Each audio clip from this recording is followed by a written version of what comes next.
welcome for a new episode of Bring It Up. It's me, Chiara. And me, Sarah. Welcome back, guys, to another episode.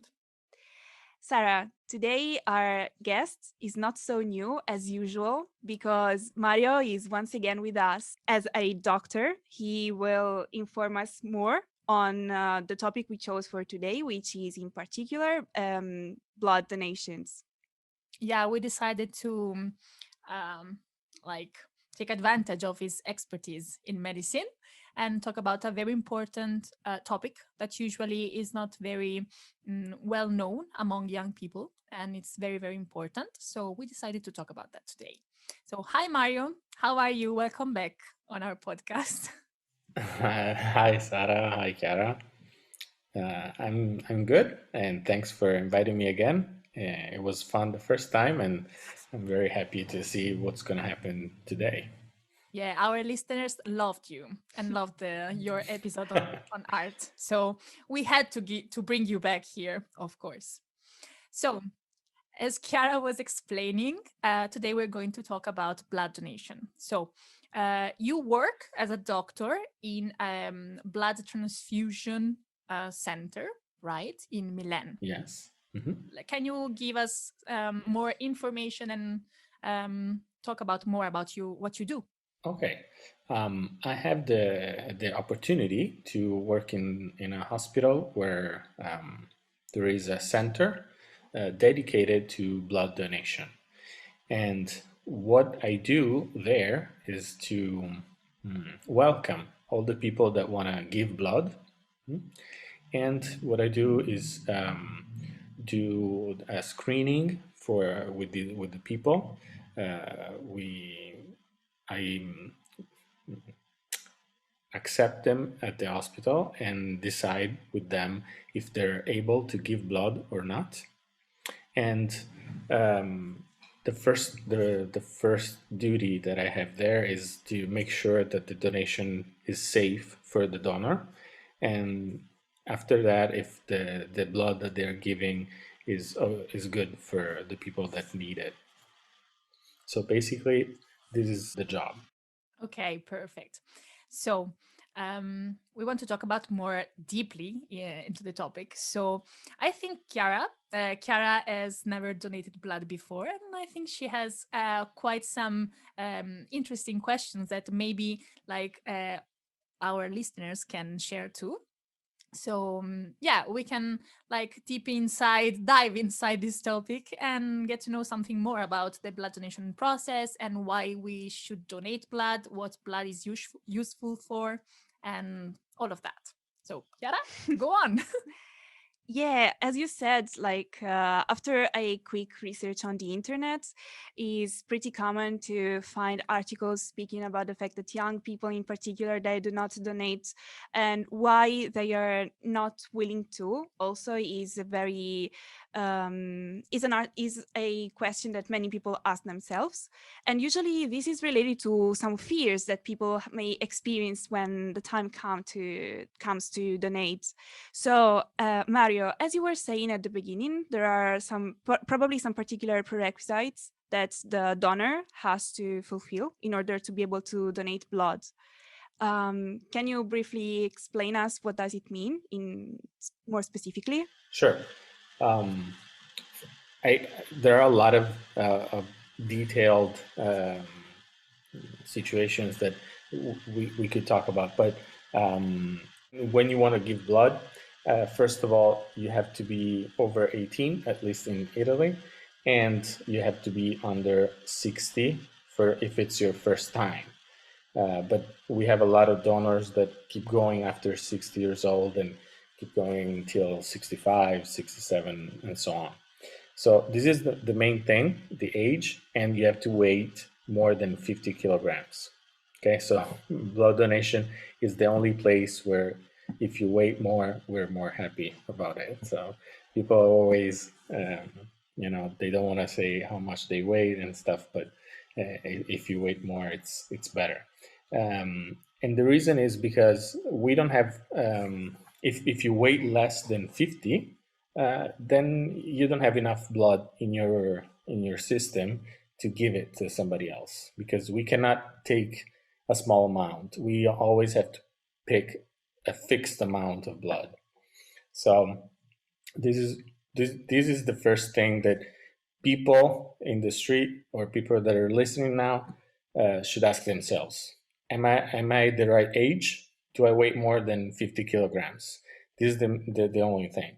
The third thing I would say is: Are you in good health? So you should be in good health.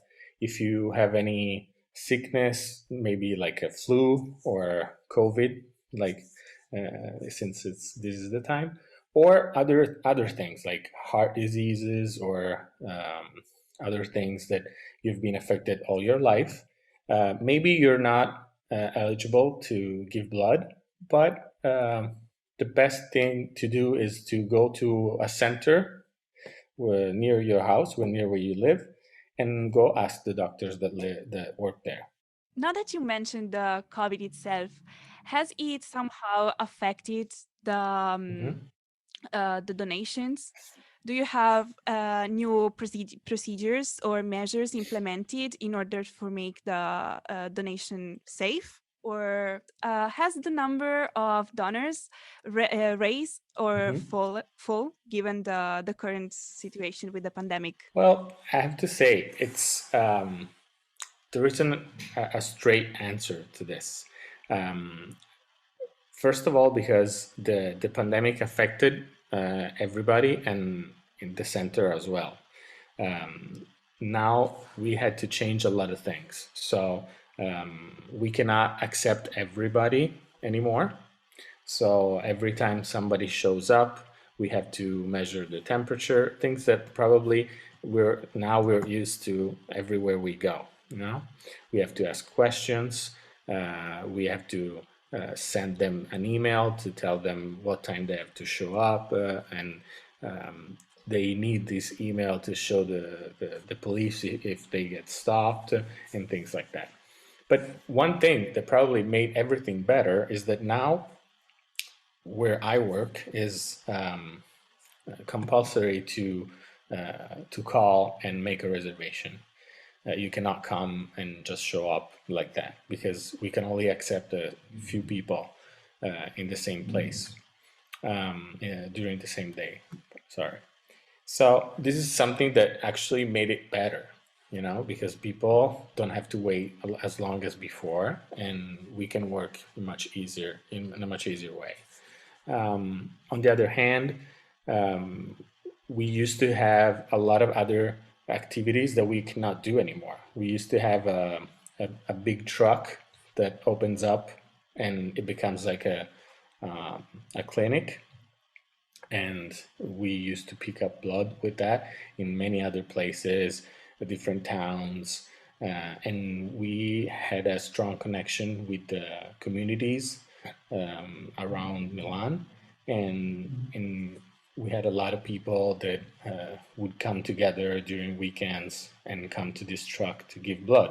So all that is gone because we cannot go outside anymore. So we can only work inside the hospital, and that was part of the job that I really enjoyed because you get the feeling um, that with the people that are there that how it makes them happy to give something, you know, and how they change when they actually give something.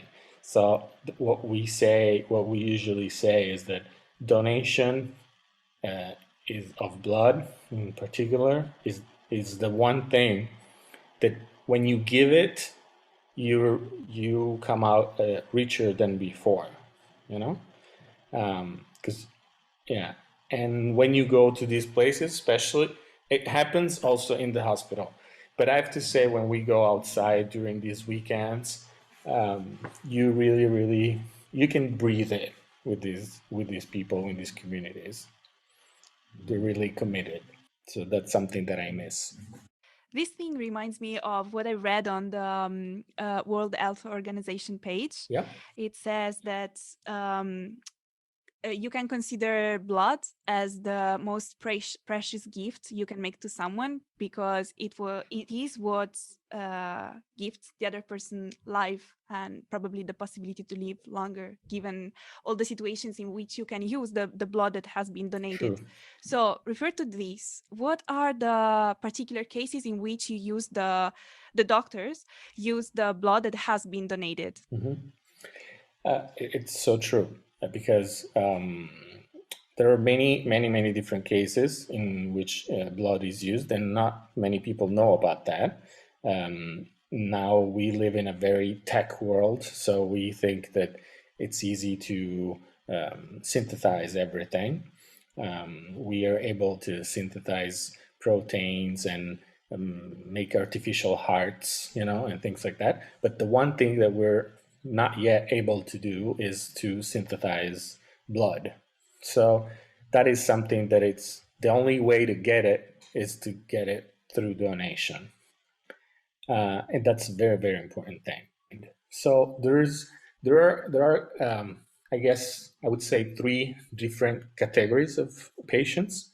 The patients that come in and get blood regularly, they live in their house and they have diseases maybe like thalassemia, or they have a disease like they lose blood a little bit, little by little, or different diseases like that. So they don't need hospitalization. They just come in, get the transfusion, and then go home. But this helps them keep going their life longer. Or people that go through surgeries, like heart surgery, for example, they need some transfusions inside the surgery room. And the third category is the one that usually, the one that we think about, is the when something happens like an accident, or where somebody needs a lot of blood altogether. And usually when we as a community hear about blood donation is when there is like a disaster, like a train that goes off, or a big disaster that implies like a lot of casualties and stuff like that. So that's when people start saying, oh, you have to go to give blood and stuff like that.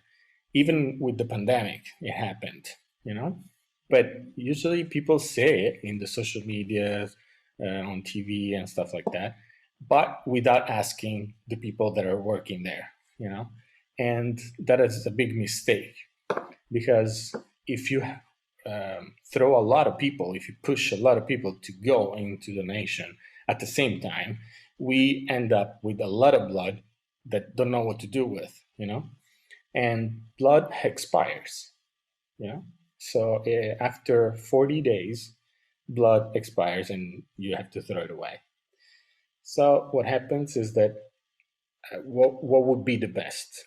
The best would be to come regularly to give blood, not everybody together, but to make sure that all year long we have blood for everyone when it's needed.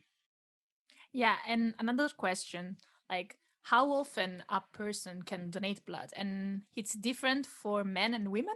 Of course, good question. In Italy, but I guess all around the world it's the same. Um, Men can give blood every 3 months, and women every 6 months. Women until they can give birth. After that, they can also donate every 3 months. So it's not a gender situation. It's not that we like men better. It's just because the organism it's affected by blood loss. So since donation is a blood loss for organism, your organism doesn't know what's going on. We need to give time for the blood to replenish. And Mario, as you were saying a bit before, you were speaking about the fact that the need of blood is constant all over the year, but there are some events that move people more in donating. And so I was thinking that probably That's why all year long, at least in Rome, you can see many visual campaigns like advertisements related to blood donation. And also, I remember that inside of my university, there were the so-called drive-in where you could go and donate blood. And so I wanted to ask Sarah if she wanted to tell us more, refer to her own experience in such campaigns. Yes, well, actually, me and Mario met the first time during a blood donation campaign that the hospital where Mario works was doing with the big truck. And well, I've always wanted to donate blood since before 18 years old, because my uncle used to work in this association that was like dealing with blood donation. And then when I was 18, he told me, well, now you can go. You're legally able to donate blood. So come on, let's go together. And so I went, and it was all good the first 2 times I went. And then I think it was the third time I went to donate blood that I met Mario. And I can't donate blood anymore because apparently my body can't take it. I don't know why, maybe because my blood pressure is too low or whatever, but I don't donate blood anymore. But discussing with Mario about it, because he was the one saying to me, girl, please don't do it anymore because it's not good for you. He pushed me to volunteering. He told me that, well, if you can't donate blood and you can't like give your contribution through that, you can volunteer and find another way to give your contribution. So I decided to start volunteering for the association my uncle works in.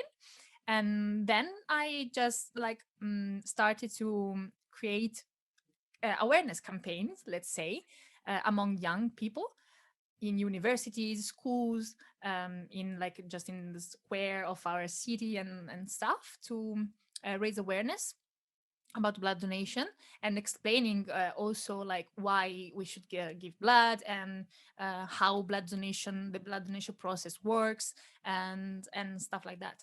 But yeah, it was a super nice experience to me being a volunteer for this association. Now I can't do it anymore so often because I'm abroad working and living abroad, so it's not so easy to keep in touch with my association. But when I can collaborate with them, I do it, of course. And one thing that I realized while I was like doing these awareness campaigns was that young people is very afraid of blood donation. And for me, I was thinking when my time came to donate blood, I was nervous, of course, because it was something that I've never done before, but I wasn't afraid. So for me, it has always been difficult to like understand why people are so afraid, and why they are not doing something so important just because they are afraid of a needle, for example. And so, Mario, I wanted to ask you about this fear thing. I mean, for something that is so important, Mhm. how can we overcome this fear that we have, and why we have this fear about blood donation? This is a very, very interesting question. We asked it ourselves the same question many, many times, and we start asking all the people that came. What were you afraid before you started donating? And actually, this morning I was working there, and this lady came in, and she was really, really afraid to do it.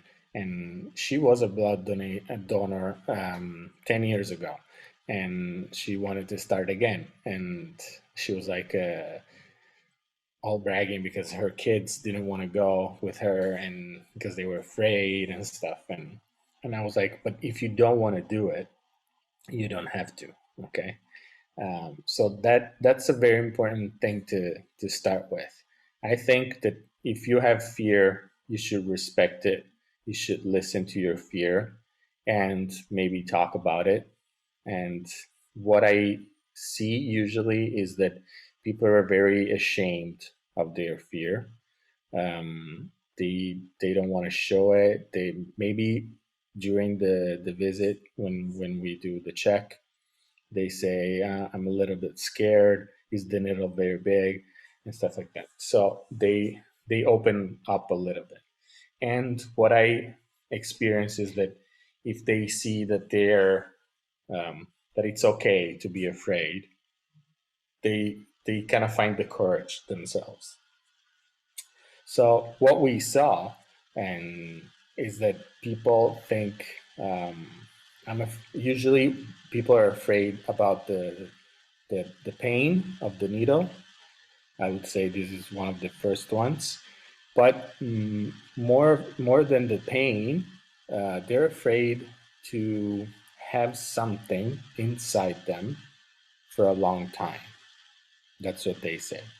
But when you give blood, you have to stay, let's say, 10 minutes, okay, with a needle inside your vein for 10 minutes. Some people, even listening to what I'm saying, maybe faint or maybe don't feel so good. Yeah, it happened to me to talk about something like this to a donor, and this person was in front of me standing, and I saw her face going white, and I was like, I jumped from my chair and to take her and put her on a chair because I saw that she was just falling just for talking about it. So I guess part of the thing is related to not being in control, not being in control of what's going on. So it is a situation that really puts you without in, it's a situation that puts you in a situation without control because you have something in your vein. So it's like the barrier between you and the outside, it's broken somehow. There is a connection. So if we think about ourselves, we all have like a space, a limit that we don't want people to cross unless we allow them to. And even if we do allow them, it doesn't always feel safe, to have somebody so crossing that line. And in that situation, you're there, you're sitting, you have a needle in your arm, and you can't really move at all. And sometimes your blood pressure goes down and something happens and you feel helpless. And this just adds up to all the other things. And the more you don't feel good, the more you don't understand what's going on, the more you don't feel good again. And sometimes what happens is that you just, faint. It's just a shutdown that your brain goes, okay, let's stop everything because something is not going right. And I guess it's a good idea, brain wise, because it's like, okay, I don't need to work now. I better stop. And it's a situation in which you actually have to give your faith to the people around you, doctors, nurses, and stuff. So from my point of view, I don't know about everybody, but from my point of view, what I see is that the people that are afraid the most are the people that are not willing to give up a little bit of control on themselves. That's what I would say. If you ask me why people don't donate, it's not always about fear, though. Sometimes a lot of people say, I don't have time. But you never have time to do anything. If you say to yourself, I want to do it, then you go and don't take appointments in that day and you just go do it. Other things are because a lot of people, this was very I was very surprised. A lot of people are afraid about diseases like HIV or hepatitis. They think that because there is a needle involved, then that maybe they can get it, you know.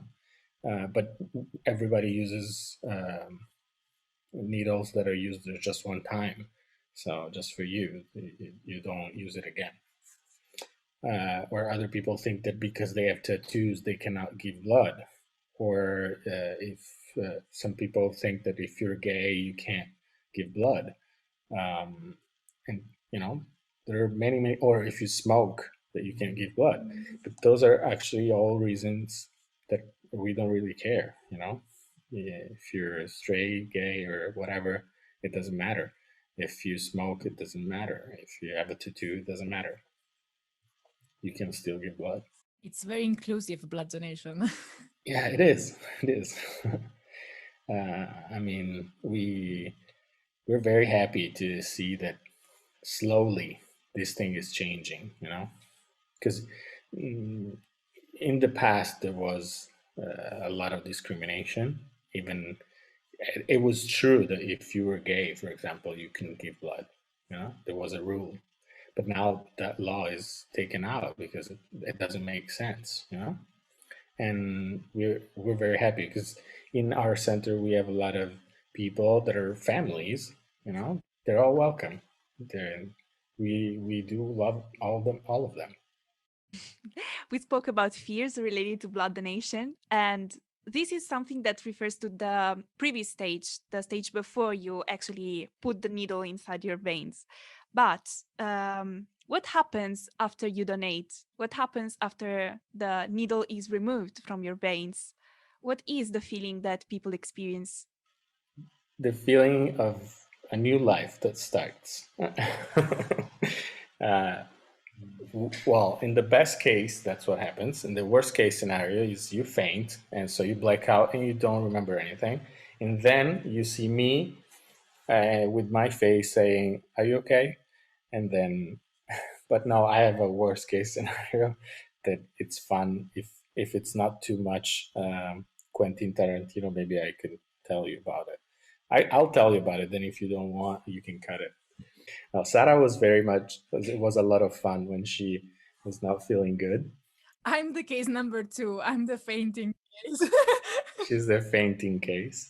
For people that don't know Sarah, she has a very white skin, so it doesn't really change a lot when she faints.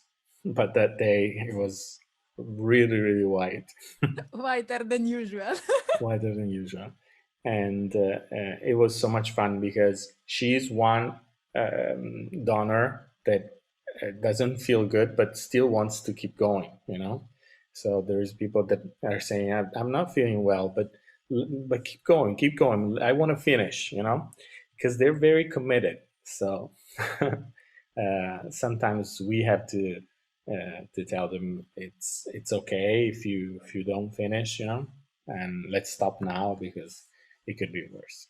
So what happened is that a lot of people that are very committed, after they manage to do it and they stand up from the chair, for me, that I look at them, it feels like that um, they look bigger. They look like they have a light around them. You know, that it feels like they really were part of a process and they were participating and not just being part of it. You know, I've seen people cry because they could not give blood. You know, probably it was related to situations that they had with people, you know, that um, their relatives or something that were not feeling good and stuff. So they wanted to be able to do something, but still, it's just such a human thing to do. You know. One other time, something really crazy happened. Um, there was this kid. He was like 20 years old, kind of like Sarah when she was donating. Um, he donated. Everything was fine. He went to the place where you have to have breakfast after, where you can have breakfast after you give donation. He was eating. So me and my colleague, we go there to check if everything's okay. And this guy started to breathe very deeply and to look at the floor. Okay. So we understood that something was wrong.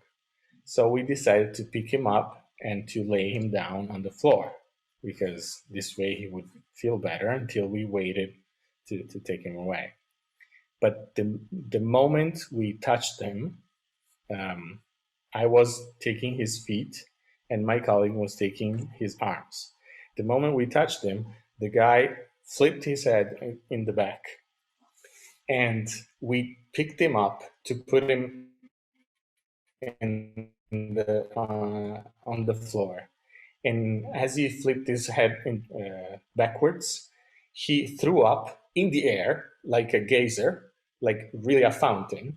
And then we put him down on the floor. And as we put him down, the throw up fell right on his face. And I was like, wow, it's possible to throw up on yourself, on your face. I always thought that was something impossible, because usually you throw up, in a different direction than your face.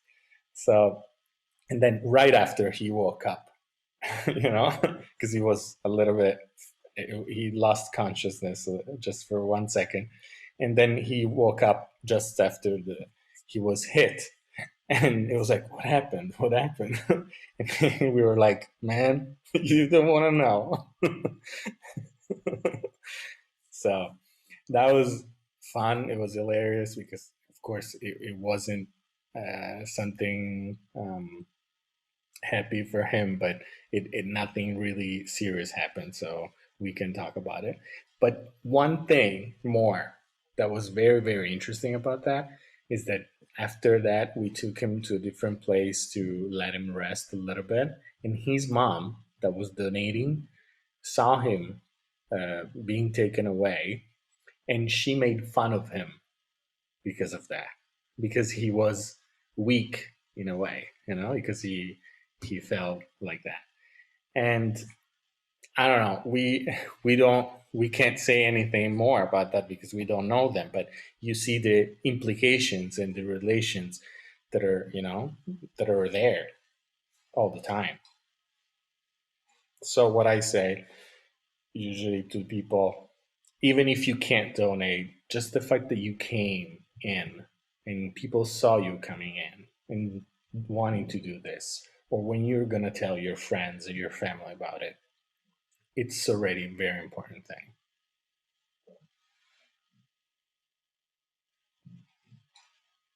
Did you faint? No, I didn't yet. But I felt so bad for laughing at this. But I mean, this guy like fought gravity basically. It's amazing. Yes. Well, that's absolutely true. I don't donate blood anymore, but I remember that when I was trying to do it, the first time I did it, I was thinking about I was thinking that something that was mine, like a part of my body, because the blood was inside me, was given away to someone that needed it, and like that blood would live inside the other person that would receive it, and it was like such a, I don't know, mind blowing thing to think about. Yeah. And I mean, it's not obviously not the only reason why I was doing it, but it was an amazing feeling after. Yeah. And when you say that, I think about that blood stays alive inside your body just a few days, and then your body makes more cells, because the blood is made of part liquid and part cells.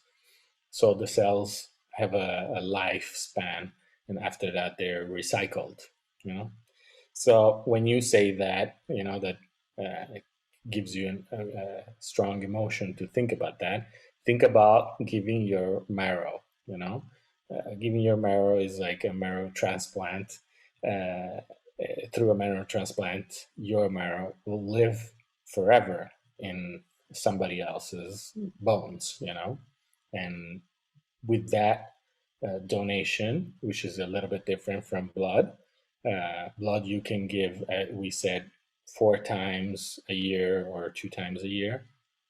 For women, marrow donation, you can only do it once in your life, and you actually save one life's person, because for marrow donation, there is to be a very, very strong match between you, your genetic profile, and the patient's profile.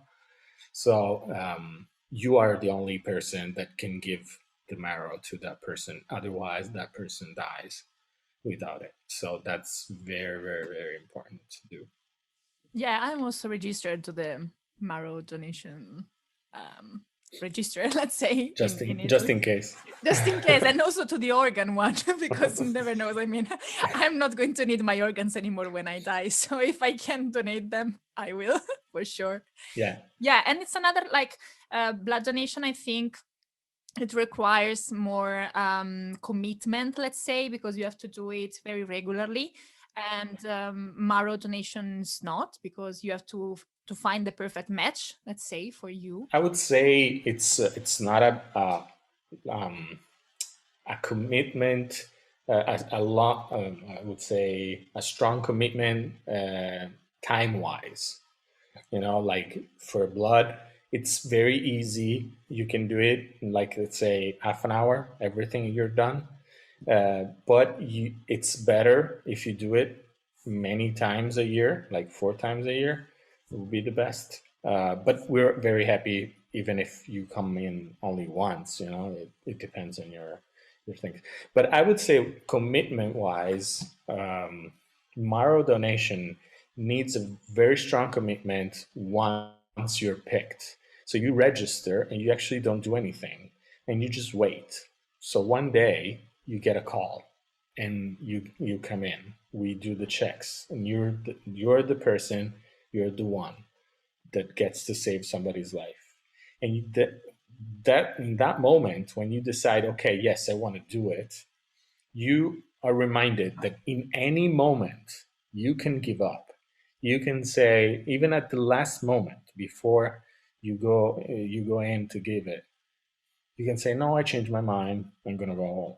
You're free to do it, but we ask the person to commit themselves, to think about it, but then after they decided yes, to keep their word, because the patients, the patient that receives the marrow becomes a procedure that puts them at risk after that.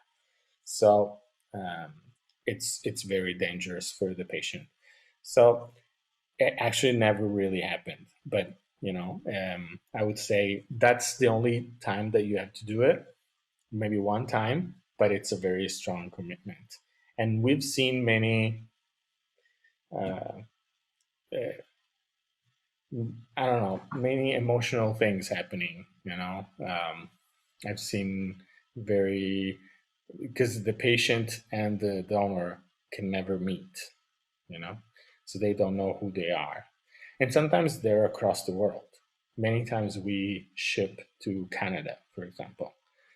So it's a very connecting thing for people.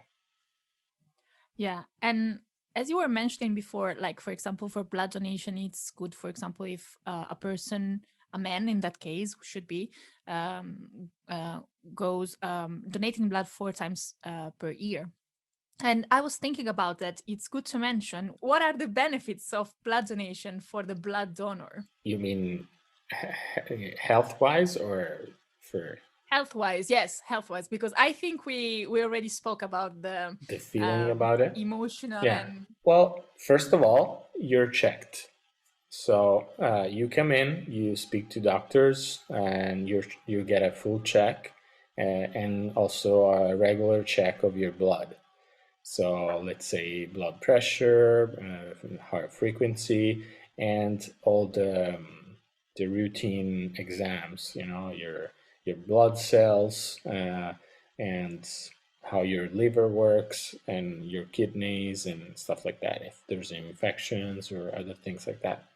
Also, for sexual infections and other things that can happen, and that you're always checked that way. And it happens a few times, very few times, because usually people are healthy, but sometimes it happened that people came in, they were healthy, they did this check, by donating that they wouldn't never do, if it wasn't because of the donation. And we found out that they had, like, for example, cancer or other things like that was still curable, so that they actually saved their life because of that. But only because they came in to give blood. So that's I guess one big benefit that you get. Beside that, it also puts you in a position to live a healthier life, I guess, because you have to drink a lot when you come. Drink water, not alcohol. You can't smoke pot for at least 2 weeks, things like that. So I guess the good things about health are like that. There is also some people say it's you give blood and your blood gets renewed, you know. But that thing is true, but not all of it, because the blood gets renewed and recycled every day. Your organs always try to clean it and make it new again and again every day. So it's still a process that happens every time. So I don't know if you were thinking about something more specific. It was that. It was that. I mean, it's good to mention also that, because I feel like many people maybe they don't feel that altruistic, let's say, feeling that push people to donate blood, like because I want to help someone else.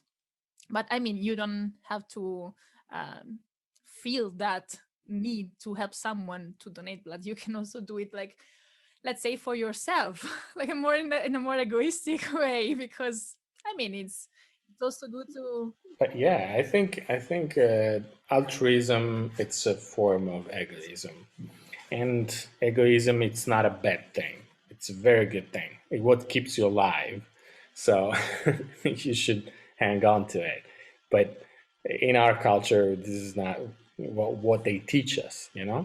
It's to think that you're the only one in the center of the universe, that it's a bad thing. But that's not egoism. We can talk about that another time. But Another another episode. episode. But what I see is that a lot of people come in just because they want to get checked, because maybe they're afraid they got HIV, or they just want to feel checked all year long, and they do it for themselves. And there's nothing wrong with that, Or a lot of people, they just want to have the day off of work, because when you come to give blood, at least in Italy, you can stay home and you don't have to go to work. And a lot of people do it because of that. I know it's not a noble way to look at it, but who cares? It still works, and you deserve it.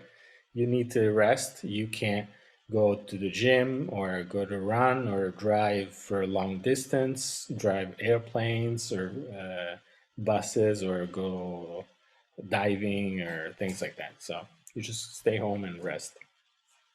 Yeah, as long as it helps the cause, let's say. Every reason why you want to donate blood, it's totally okay, of course. Chiara, you had other questions for Mario? I just wanted to thank Mario for this thoroughful explanation of the behind the scenes of blood donation, both on a psychological and physical level. And I don't know, I think Mario already made it clear, and Sarah as well made it clear several times, that go for blood donation. But do you have something you could say just to conclude? What can I say more than that? I would say go to donation, to do your donation today, because it's an experience you will never forget. We talked about the blood donation, we talked about marrow donation, but I think what's more important, there are a lot of other different donations, like platelets or plasma donation, and maybe you heard about it now because we're talking about COVID time. Um, I think what's more important above all is the donation culture. And if we live in a donation in where donation is standard, is what everybody does. It's not a special thing. Okay, it would be a much different world than what we see today. It's just an imagination game that I'm playing now. Okay, and one thing that clicks my mind is one piece of data that I read a few years ago.